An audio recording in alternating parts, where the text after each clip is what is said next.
I believe that what we're seeing happening globally is that the private sector is getting more and more power. You know, governments are receding, NGOs are great but small in their outreach, and it is really the private sector that can make a difference on issues like poverty through engaging poor people, on for-profit health, alternative energy. These big companies have the distribution systems, have the money, have the executing capability, not to do a little CSR on the side, but actually in agribusiness, distribution, technology, and financial services to use their business model to reach large numbers of poor people and to employ them. So a place like Columbia Business School is where the knowledge is being brewed. And so I think it's very important for businesses to engage with the MBA community. And we, in fact, in Enterprise Solutions to Poverty, we have 130 CEOs of leading companies of China, India, Mexico, Colombia. We've got 50 emerging entrepreneurs, including one from CBS, David del Ser Bartolome, who created FrogTech. And we mobilize every year over 100 MBA students to do field studies and internships with these leading companies, working on building inclusive business models. And that really helps us, and it helps the companies, but it also gives the students the vision that they don't have to either go to private equity or one of the big consulting firms. They can actually find something where they're not poor, but where they're making a difference.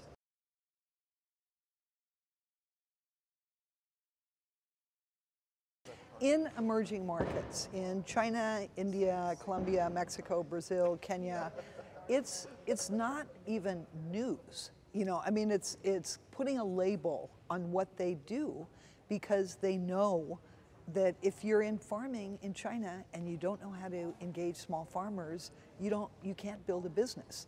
And so they have years, you know, decades of having worked with small farmers. If you are China Mobile, you know, 10 years ago the chairman said, where are we going to get our next 200 million clients? And the answer was rural China. So you figure that out, then you load that with ag information and now with mobile microfinance. The tricky part is US and European multinationals. They are really, really, really slow learners. So on one hand, all of them, I mean, whether it be Procter & Gamble, IBM, who are the ones that actually are really working on figuring it out, or the others, will all say that the growth over the next 10 years is going to come from these BRICS, from these major emerging markets. But they still are, in their engagement, are skating on the surface, dealing with the top 20%, thinking that they can sell the same products in the same ways as they do in the US or in Europe, when in fact they need to break their brain down. You know, their traditional business models and ways of working are getting in their way. And so they need to actually learn from emerging entrepreneurs and emerging market companies on how to build decentralized distribution systems. And the beauty of decentralized distribution is that the mom and pops of this world are the poor people. And so if you figure out, if you're Procter & Gamble and you figure out a way to add value to that mom and pop, which is your main distribution system, you are helping that family make more money and you are selling more P&G products. So we're trying to create win-wins because just by doing something philanthropic, it's going to always be a drop in the bucket. Whereas if you can figure out something that's profitable and has huge growth opportunities, it's something that these companies will put their weight behind.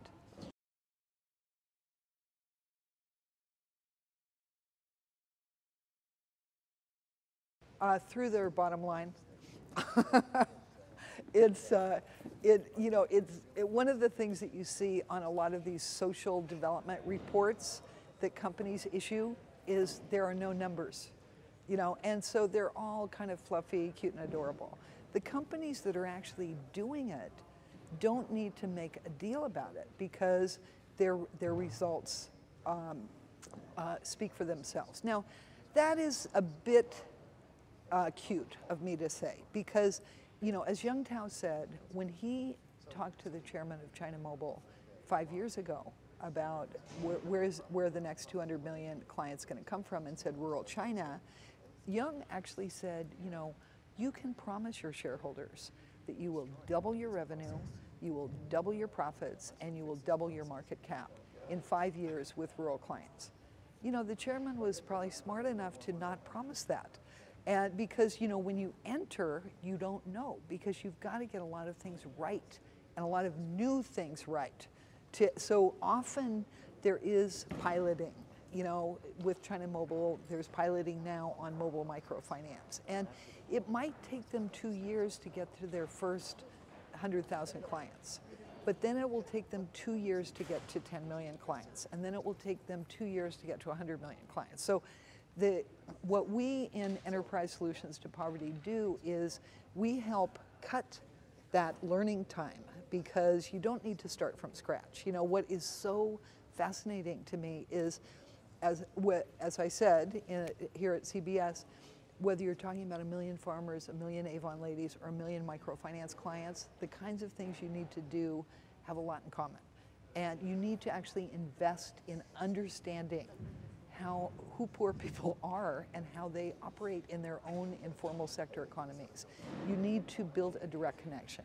You need to build a value proposition that is long-term win-win. And you need to build distribution systems that are low cost, which means combining technology and touch in order to be able to deliver to large numbers.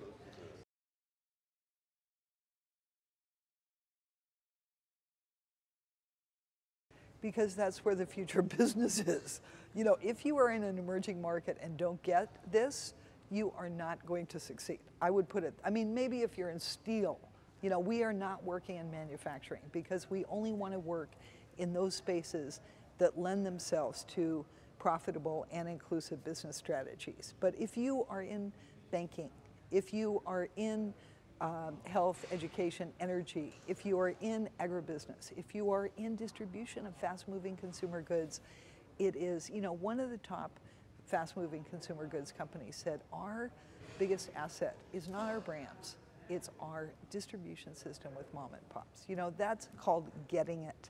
Once you get that, then you can build platforms for cross-selling. But you have to, the first thing that their customers said is, we want you to provide value to us so that we can build our revenues. So then it becomes, how do we use technology and touch to actually deliver on that, which will create channel loyalty, et cetera. So I think it is the imperative of the next 20 years. If emerging markets are the future, it's got to be that the 80% that have not yet been touched, covered, or integrate need to be the future.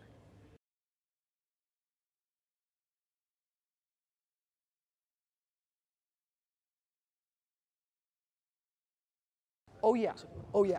I mean, there are all sorts of demonstrations of first mover advantage in this space. You know, China Mobile has a 95% market share in rural China, and it has an 80% market share in urban China.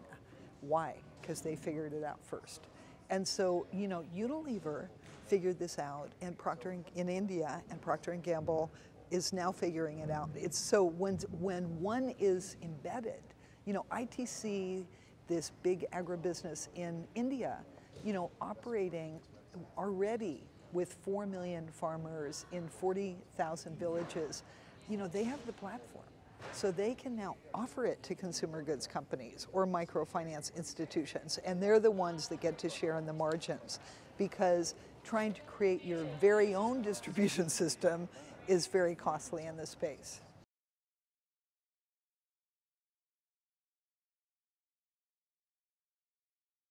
I would recommend Jack Ma of Alibaba. You know, I think first of all, we need to honor the emerging market leaders. Secondly, I think he's a fabulous speaker and totally gets it on how you use platforms, information technology to do the whole small business to small business with millions of small businesses participating. The other person I think is actually on the list already who I would strongly endorse, and that is Ratan Tata. You know, Ratan Tata is a giant of a man and of an industry leader, total integrity. You know, this $2,000 car is actually going to be introduced into the US and Europe, first Europe, then the US, which will revolutionize. And they have a green car now for a similar price. So, you know, this guy is very, very smart. And, you know, they provide leadership in so many areas of inclusive businesses. You know, I focused on agribusiness, you know, distribution of fertilizer and other inputs and fruits and vegetables. They also are the number 3 in telecommunications, and I hope that they will be one of the first to engage in mobile microfinance. But they, you know, everything that they touch, they do with excellence, and they do with what is the contribution to the people of India.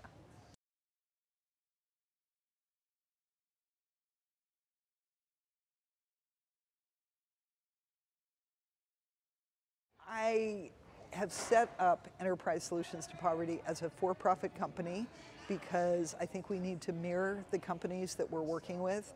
But I have never been motivated by money, but I have always been motivated by figuring out what is the most effective solution to the problem of poverty, and that has led me to banking and led me to private corporations. But you know, the thing, if you look at the guys on this panel, you know, why did I ask these 3 to speak?